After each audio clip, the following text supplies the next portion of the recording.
Të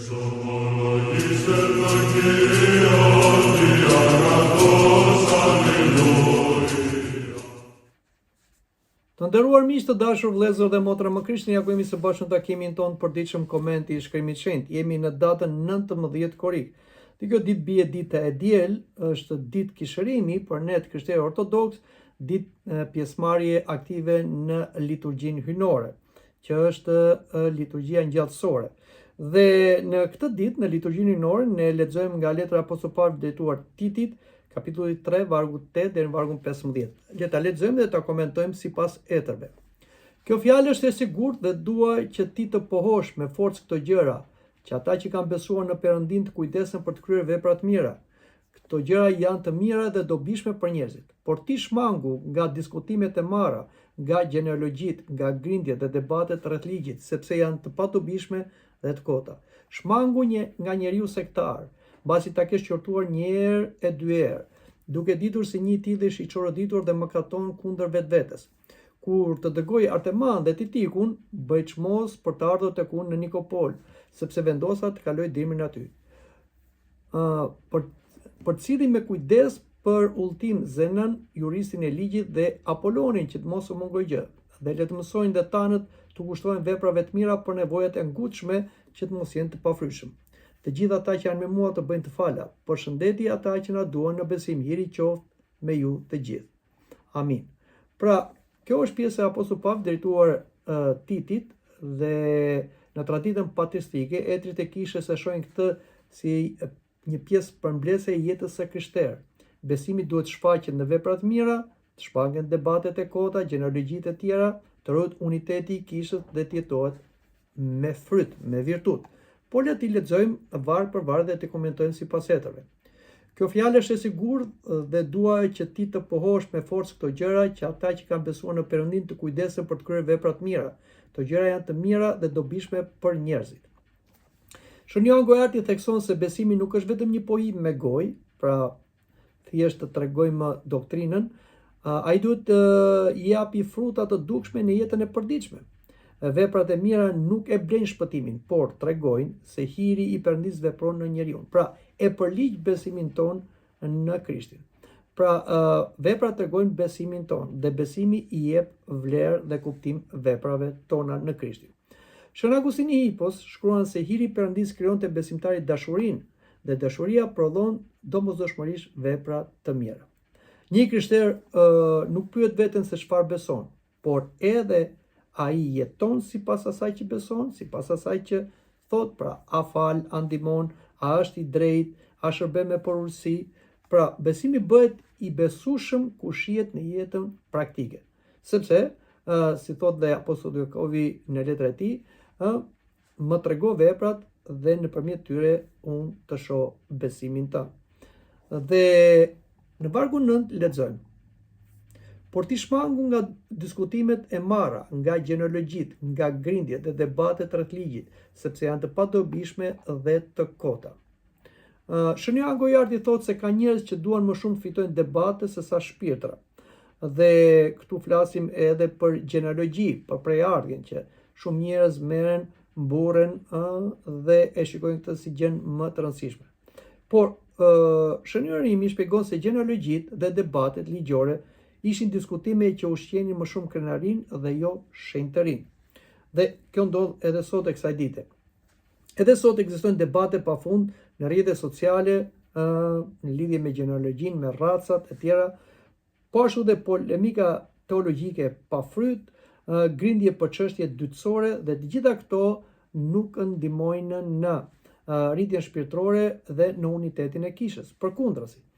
Pra, pyetja është, a na afrojnë këto me Krishtin? A na bashkojnë me Krishtin dhe me njëri tjetrin? Nëse jo, është më mirë që të heshtim për këto probleme dytësore që nuk kanë vlerën vlerë të rëndësishme në besimin në Krishtin me anë të veprave të mira, në unitetin e kishës si trupi i Krishtit. Po le të flasim edhe për vargun e 10. Shmangu nga njeriu sektar, mbasi ta kesh qortuar një herë e dy herë. Kush është njeriu sektar? Njeriu sektar është ai që bën ndarje, sekte, grupime.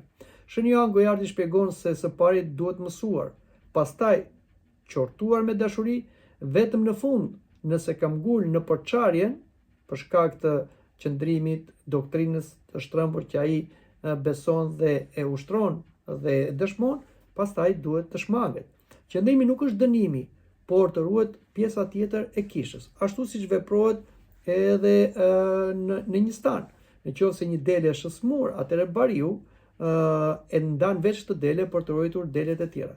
Kështu bën edhe kisha. Në qoftë se dikush ka rënë në erezi ose në ndarje, në sekt, atëherë kisha, mbasi e këshillon këtë person ose grup personash që ata të kuptojnë gabimin e tyre, të reflektojnë dhe të bashkohen me kishën në një besim, në një unitet, atëherë nëse ata nuk dëgjojnë, kisha ka dhe qëndrimin e saj konseguent, lëshon anatemën, pra i ndan këta njerëz nga pjesa tjetër e kishës për të ruajtur kishën, jo thjesht për të dënuar këta njerëz, por për t'u dhënë mundësi edhe këtyre njerëzve që të kuptojnë se janë në gabim.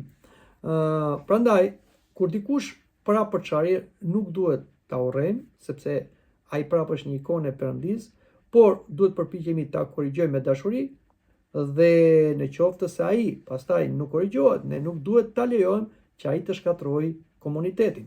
Dashuria nuk e përjashton disiplinën. Kjo është arsyeja pra që dhe kisha në disa raste të veçanta anatemizon heretikët ose sektarët, e para për të ruajtur unitetin e kishës, pjesën e shëndoshë, por për t'u dhënë atyre një mundësi të fundit që të korrigjohen, sepse të ndërgjegjësohen se na e gabim shumë të rëndë.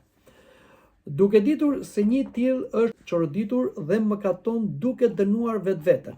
Pra, sipas komentit të Etërve, siç thotë Shën Agustini, njeriu që refuzon vazhdimisht të vërtetën bëhet gjykatës i vetes dhe dënues i vetes.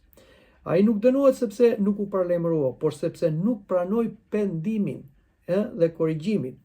Perëndia gjithmonë jep mundësi për të kthyer, edhe tek heretikët, edhe tek sektarët, edhe tek mëkatarët, por nëse zemra forcohet vazhdimisht kundër së vërtetës për shkak të egoizmit, atëherë njeriu izolohet vet nga hiri i Perëndis dhe kështu ai pranon dhe ndikim demoniak, sepse djalli është heretiku i parë, sektari i parë që u nda nga Zoti dhe nga angjëjt, por mëson edhe të tillë njerëz që ndahen nga Zoti dhe nga kisha.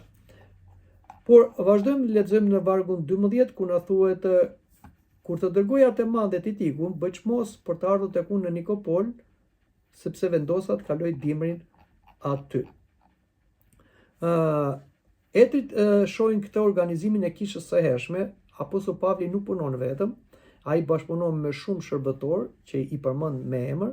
Kisha është një trup ku secili ka shërbesën e vet. Asnjëherë nuk duhet mendojmë se një njeri mund t'i bëjë të gjitha, qoftë ai në statusin më të lartë drejtues të kishës, patrik, kryepeshkop, episkop, por edhe brenda enorisë një prift, secili ka shërbesën e vet dhe të gjithë brenda kishës kanë dhurata të Shpirtit Shenjtë.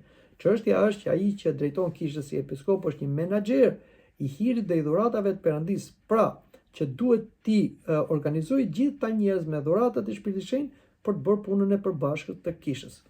Askush nuk dërton mbretërinë vetëm, është e pamundur. Edhe Perëndia është trini, edhe Krishti që erdhi në botë, ai nuk veproi vetëm me Shpirtin e Shenjtë, si dërguar nga Ati, por zgjodhi 12, zgjodhi 70. Pra, kjo është fryma kolegjiale e ndërtimit të kishës, të mbarvajtjes të kishës. Kisha ka nevojë për bari, mësues, bamirës, shërbys, këngëtar, njerëz që shërbejnë në heshtje, pra është një skuadër e tërë me funksione të ndryshme që ndihmojnë në mbarvajtjen e kishës dhe të popullit Perëndis. Po flasim për vargun 13, përcilli me kujdes për udhtim Zenën, jurisin e ligjit dhe Apolin, që të mos u mungoj gjë. Pra, në këtë varg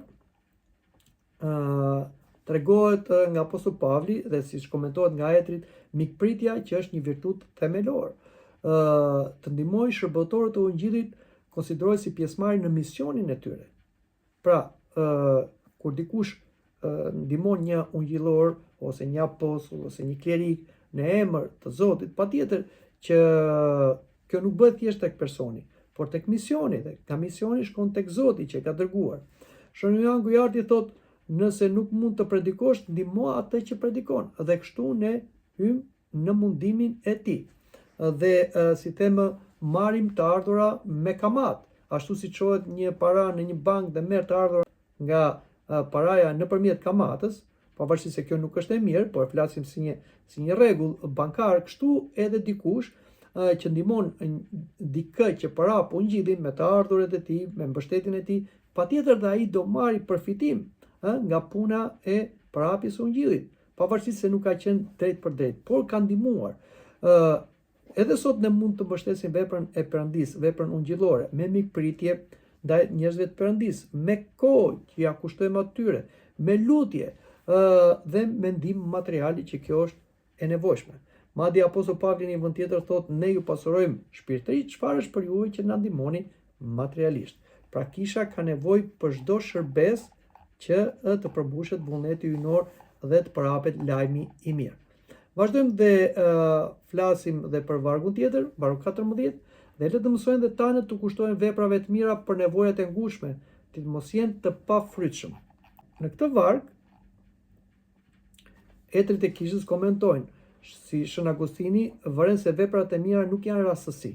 Ato mësohen.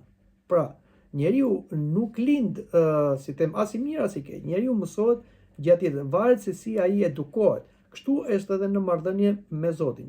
Zoti mëson njeriu si me anë të ligjit të shkruar, po me anë të ndërgjegjjes, ose me atë ligjin e pashkruar ose të shkruar në zemrat e njerëzve, atë ligjin natyror që prapë është nga Perëndia. Por njeriu ushtrohet çdo ditë në virtute. Njeriu është një qenie zakonore. Si të veprojë çdo ditë, ashtu dhe ai, domethënë, do të ketë vazhdimsi. Prandaj është shumë e rëndësishme përsëritja e virtuteve, jo vetëm si teori, por dhe si praktik. Vepra bëhet zakon. Prandaj dhe interpretimi sot është, nuk mjafton të bësh vepër të mirë her pas here, por duhet të jetosh një stil jete ku ndihma, bujaria, mëshira, shërbimi janë pjesë e karakterit, pjesa e përditshmërisë tonë. Një pemë e mirë jep fryte vazhdimisht. Dhe vargu i fundit, vargu 15, thotë, të gjithë ata që janë me mua të bëjnë të fala. Përshëndetje ata që na duan në besim, hiri qoftë me ju të gjithë. Kjo është një përshëndetje e Apostoll Pavlit në fund të letrës, dhe etri shpjegon se Apostoll Pavli e përfundon letrën me hirin, sepse gjithçka fillon dhe mbaron me hirin e Perëndisë, jo thjesht me ndikim ose me veprim njerëzor. Pa hir nuk ka besim, nuk ka pendim, nuk ka shenjtëri, nuk ka bashkim, gjithçka i bën hiri i Perëndisë. Pra, punë më të madhe, por dhe njeriu i përgjigjet në sinergji. Dhe pasi kemi bërë gjithçka, mbështetja jonë nuk është tek forca personale, por tek hiri i Perëndisë. Prandaj, mesazhi i përgjithshëm i jetërve për këtë pjesë, dhe është mirë ta përmbledhim, është besimi duhet shfaqet në vepra të mira, sepse një besim pa vepra të mira është një besim i vdekur dhe i papërligjur.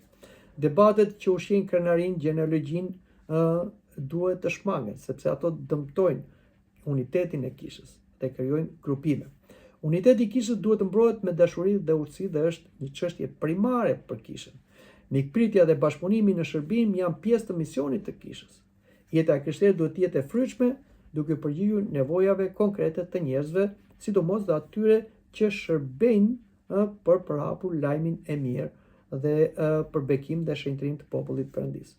Burimi i gjithsaj është hiri i Perëndis, i cili jep forcë besimtarit të jetojë sipas ungjillit. Pra, gjithçka në kishë e bën hiri i Shpirtit të Shenjtë në bashkëpunim me njerëzit sipas besimit dhe veprave të tyre. Mendoj që këtu ta mbyllim edhe takimin për sot. Ju uroj një të diel të bekuar dhe miru takoheshim në takimin tjetër.